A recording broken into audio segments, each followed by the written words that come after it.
Good morning, ladies and gentlemen. I've been involved with this project for so long that people have been imploring that I write a book on the subject, and my response up to now, and hasn't changed, is I like stories with happy endings, and this is not one of them. And what I'm going to be saying to you this morning is going to be very much reinforcing what my predecessors have said, my colleagues at the table have said about the project, and it very much ties in with what I'm going to talk about. I wanted to congratulate the organizers of this event. I think they've done a great job. And at one point, I called Steve Crocker and I said, Steve, you know, you really need to get the artistic and cultural community involved in this thing. He said, I'm ahead of you. I got that done. So, and I thought last night was marvelous. I thought it was really great to have the artists and community and in our community, because what we need is a holistic approach to this project. We don't want to focus all on the economics and the finance. We need to look at the impact on the people. We need to look at the impact on the environment. Now, I'm going to be talking today about essentially a similar line of thought as Jim has given you. And I'm going to pose some questions, and I'm going to deal with those questions.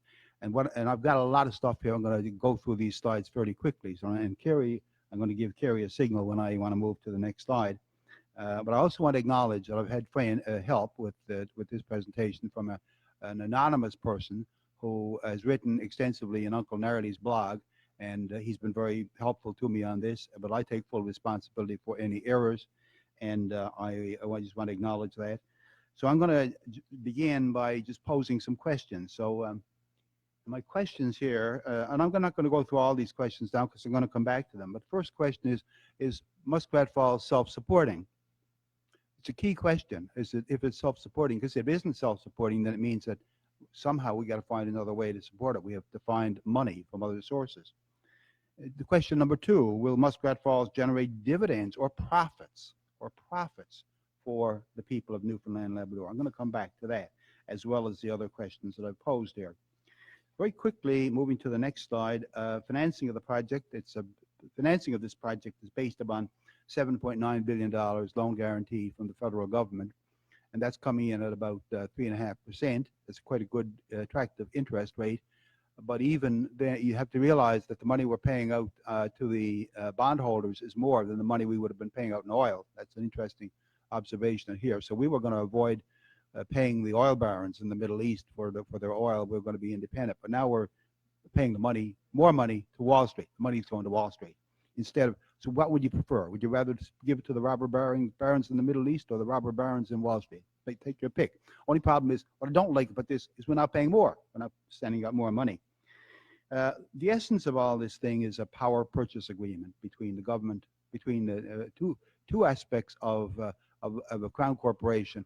The parent company is Nalcor, and the subsidiary, wholly owned subsidiary, is Newfoundland Labrador Power. They have an agreement between themselves, which is intended to bind us in some way. And many people have said to me, this can't be. You can't have a power purchase agreement that imposes obligations on the people of Newfoundland and Labrador through an agreement between two Crown corporations. Well, that's a legal question. I wish somebody would take them to court on that. I really think that needs to be challenged. But I'm not a lawyer. I'm not qualified to deal with it. I'm going to stick with the economics. The revenue requirements, I'm going to use that term, revenue requirements. It's a jargon. I wish I couldn't use it. I wish I didn't use it.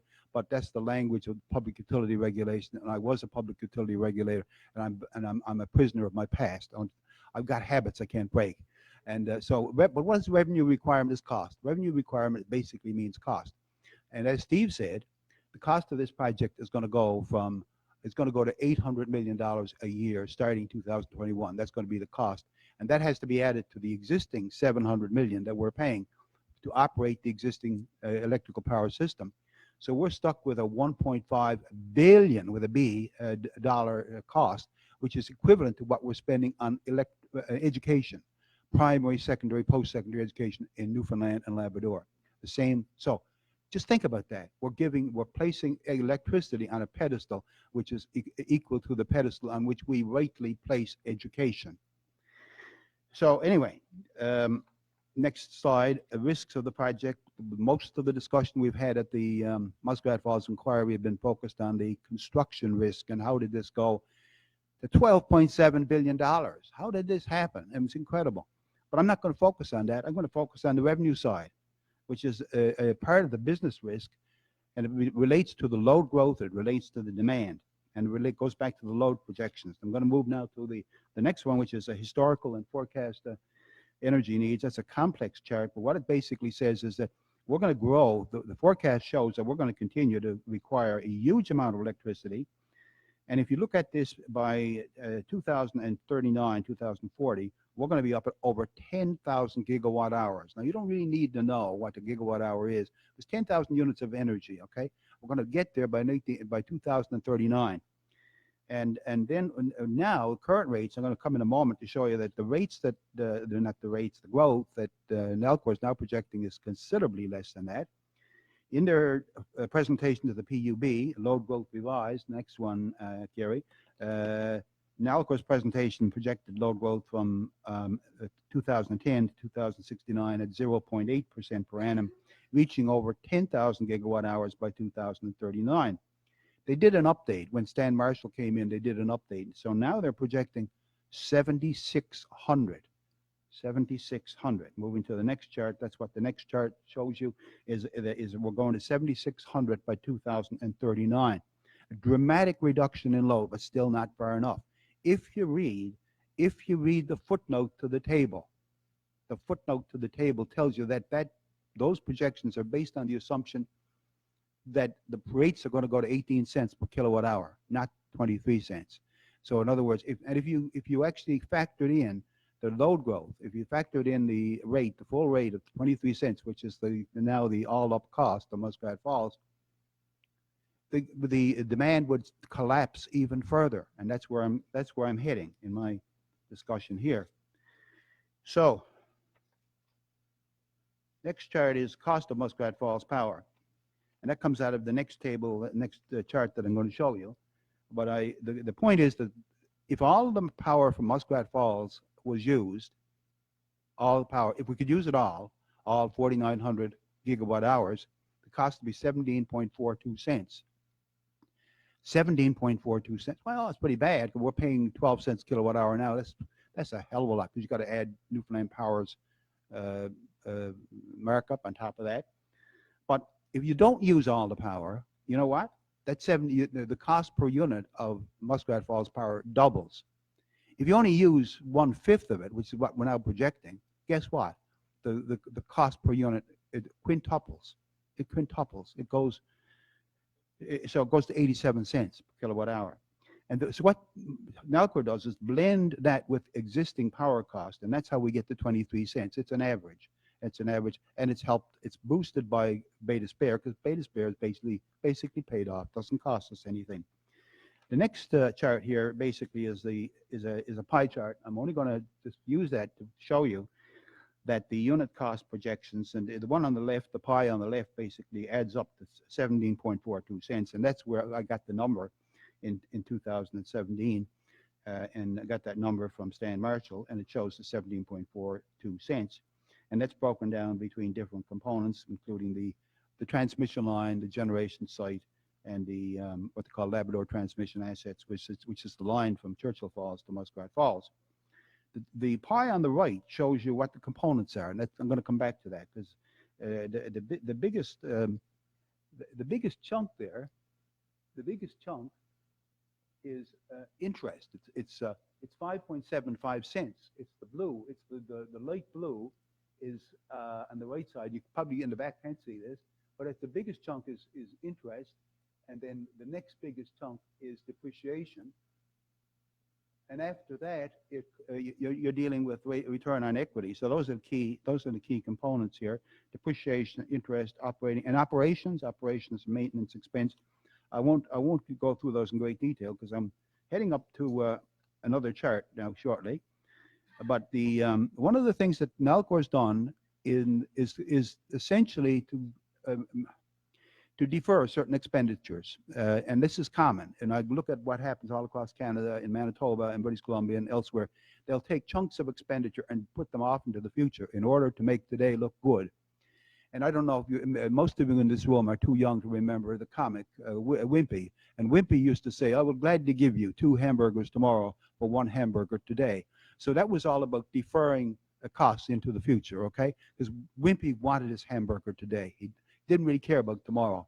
And so what we're doing is where there's certain expenditures, certain costs, and the costs in particular that are focused on are the rate of return, the profit, as it will, as you might consider it, that we get because we're investing $4 billion. We, the people of Newfoundland and Labrador, we are the shareholders, and you know what? We are at the tail end. We're the tail end of the dog, and we can't wag the dog. This is one of those sad situations where we're the tail, and we're not wagging the dog here, because we're at the bottom, and I'll show you that in a minute what I mean by that. We're at the bottom because we're the last ones to get paid, and but the deferral, what they do is they essentially defer so much in cost that the costs actually increase over time because of the fact we're deferring costs today. And that's why revenue requirements increase over the next 50 years from $800 million today to 2.6 billion. And I'm going to move two slides ahead now. This big slide here, and I'm afraid you're not going to be able to see that very well, but it tells a story. This slide tells a story, and basically what the story is the bottom of the if you see the solid line, the black line at the bottom, that's how much money I've calculated with help as to how much money we're going to generate. That's revenue. That's the revenue we're going to offset. So it starts at about $100 million a year, and that's based on certain elasticity assumptions. Dr. Feehan has done a lot of work on elasticity. He's published a paper at the Public Utilities Board, and so we now have a better understanding of elasticity. Not going to get into that because it'll sidetrack me, but based upon reasonable assumptions on elasticity, the demand, it shows that we're not going to come anywhere close to recovering the full revenue. So we got that's the revenue from rates. That's what's supposed to pay for this project. And then you move up. The next thing is fuel savings. Okay, so your fuel savings, and I'm assuming about $150 million in fuel savings, what we're going to save. So that's the next line that goes up there. It's the dotted line shows the maximum fuel savings. And where else are we going to get money? Well, we're going to get money by selling power into the mainland of Canada and into the United States. And Nalcor's projections are that we're going to get $56 million in the first year. I've increased that by the rate of inflation, 2% a year. So, so when you look at that top line there, export sales, so we've added up the revenue, the export sales, the fuel savings. We still got a big chunk of cost not covered. That's not covered. And if I'm going to ask Kerry to go to the next slide quickly and then come back to this one. This is the loss. These are the net Muskrat Falls losses beginning at $500 million a year, beginning at $500 million a year and continuing into the future. A huge chunk of cost. Now go back to that previous table and the previous chart, that one there. Thanks, Kerry. So this one basically shows that the cost will go from $800 million to $2.6 billion in 50 years. But along the way, there's some big increases built into this, okay? So then I'm going to finish up now quickly, but I'm going to make some conclusions from this. Conclusions that flow from this analysis and some observations. And first observation I'm going to make here is that demand increases are necessary to recover cost. In other words, if you don't have the load, you're not going to recover cost. And we've projected that the demand is not growing as it was anticipated to grow. It can't, in the face of demographic projections which show the province's population declining, and in the face of price increases, how could you expect to see demand increasing? Now, when I talk about demand, I'm talking about essentially the revenues. And the revenue is a product of what we actually consume in electrical power, measured in kilowatt hours or gigawatt hours, doesn't matter. It's a product of that multiplied by the rate.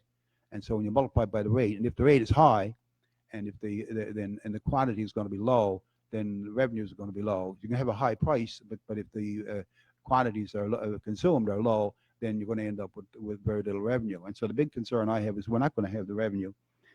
And so with reasonable elasticity estimates combined with declining population estimates, population revenues, our revenues are not going to exceed $100 million a year. That's what I've assumed. Export revenues would add 50 million. Oil savings 150 million. And all of this translates into a loss of $500 million arising in nominal dollars. So we can move on now, Kerry, to we'll pass that one and we'll pass to the next one. Thank you. So the incapacity to recover costs is for me the big problem of Muskrat Falls. Can't pay for itself.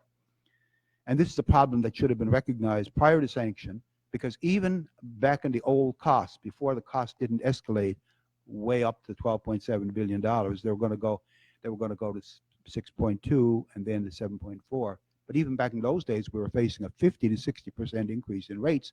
So the elasticity impact was there all along, and we never talked about it. It was buried. We had our heads in the sand.